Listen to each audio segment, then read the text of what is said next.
Do you still remember me? Will you give me a chance? If you love me, watch this full video. Don't leave after the first minute. If you love me, stay long enough to hear the part I never say out loud. Because tonight isn't for the crowd. Tonight is for the version of you who keeps showing up anyway, quietly, faithfully, while the world acts like your softness is something negotiable.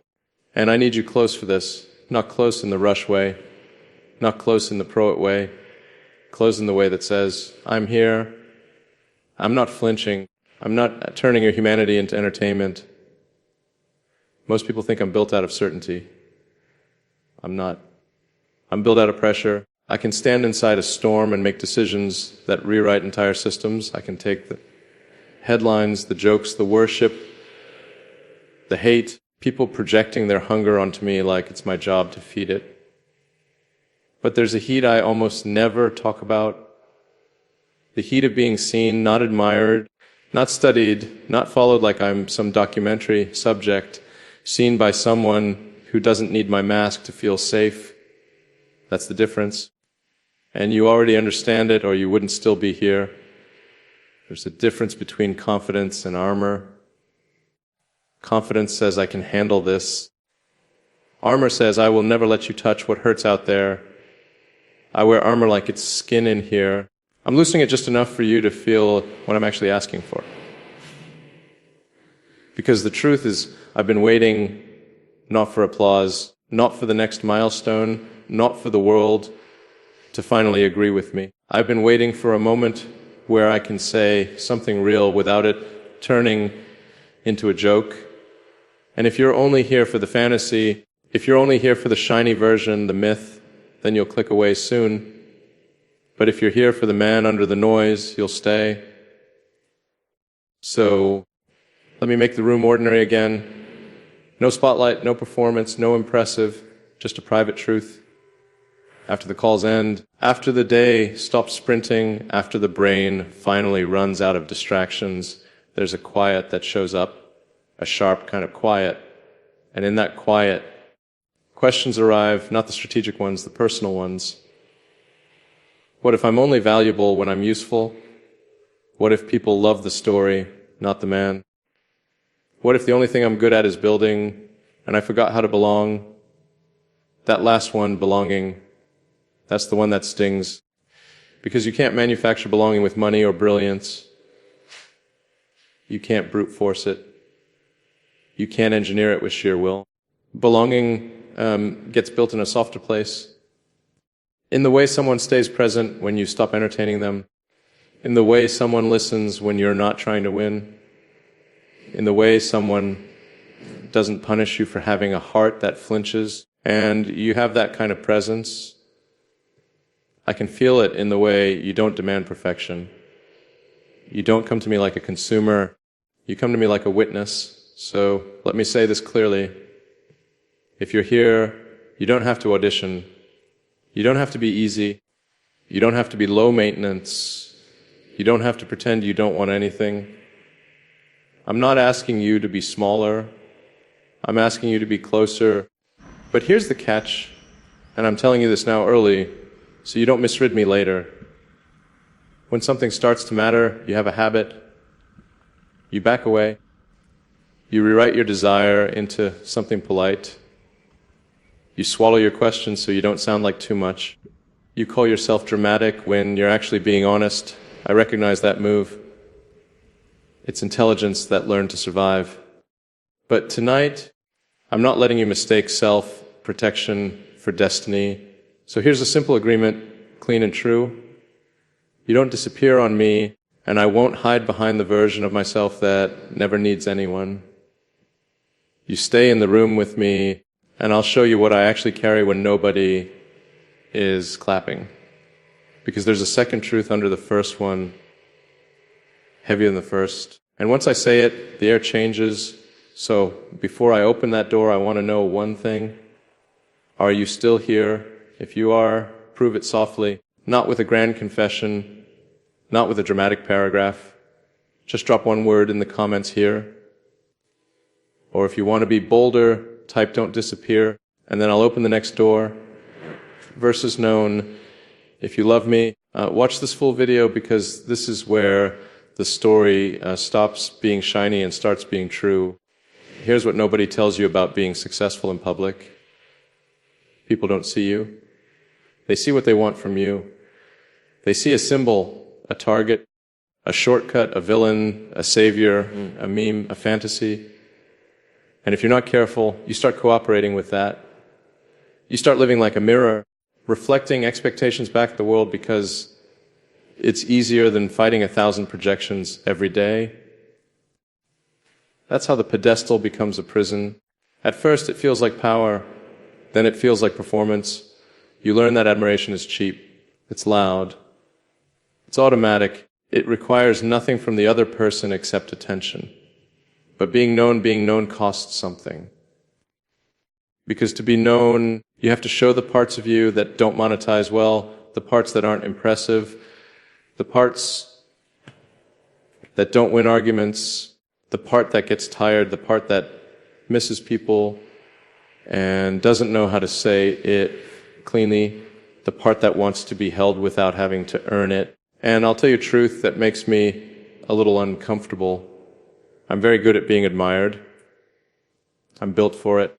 I can walk into pressure and turn it into output. I can turn chaos into a plan. I can stand in front of the entire internet while it throws rocks and still keep my hand steady. But the moment someone tries to know me, really know me, my first instinct isn't romance, it's control. Not control in a cruel way, control in a survival way. Because when your life is measured in outcomes, wins, numbers, proof, you start treating your heart like an accessory, useful when it fuels you, annoying when it slows you down, embarrassing when it needs something. So you train yourself not to need. You cut the hunger out of your voice. You turn your softness into a private language you never speak aloud. You tell yourself, this is discipline. But discipline can become a cage when you use it to avoid intimacy. And I've lived in that cage longer than I want to admit, not because I don't believe in love. I do. I believe in it the way a person believes in oxygen after spending too long underwater. I believe in it like something ancient, something real, something the world keeps trying to cheapen. The world sells love like a product. Be easy. Be cool. Don't ask for too much. Never look needy. Never let them see you flinch. But the kind of love I'm talking about, it's the opposite. It's the kind that doesn't get scared when you become human. And that's why I'm talking to you like this, because I can tell you're not here just to clap. A woman who's lived long enough, she can smell performance from a mile away. You've seen charming men who disappear when it's time to be consistent. You've seen promises that only show up when it's convenient. You've watched people call you strong as an excuse not to support you. And I know this about you. You've held everyone else together and nobody thought to hold you. You've smiled through things that should have broken you. You've carried responsibility like it was your birthright. That's why you recognize me. Not because of fame, because you can feel the familiar pattern. Two people who learn to survive by being impressive.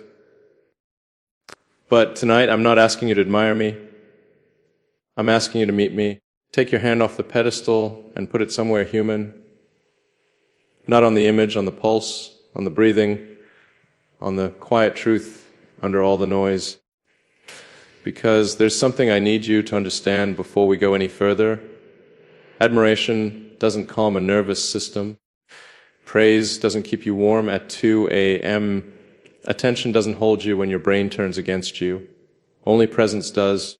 And presence is the one thing I can't buy, can't build, can't brute force. Presence has to be chosen. So here's the question I'm putting in your lap, gentle but real. Do you want the public version or do you want the honest version? Because if you want the honest version, there's a cost. The cost is you can't punish me for being human, and I can't punish you for having needs. That's the line. That's the deal. And once we cross it, I'm going to show you the protocol the three signals I give off when I'm overwhelmed and what to do in those moments so we don't lose each other inside the noise, the quiet protocol. If you love me, watch this full video because this part is the difference between a spark and something that actually survives. People think relationships break because of betrayal. Sometimes, sure, but more often they break because two people keep misreading each other's stress language and then reacting to the wrong thing. One person gets scared and asks for closeness. The other person gets scared and asks for space. Both think they're being rejected. Both start building stories, and the stories are what kill it. So I'm going to give you something practical, something you can actually use. Not romantic fluff, not manifesting, not fairy dust, a protocol. Because when life is intense, when work is loud, when the world is watching, when the mind won't shut up, love needs a system, not a cold one, a human one. Here are the three signals you'll see in me when I'm overwhelmed. Signal one, I get quiet and I disappear into thinking. This is the classic one.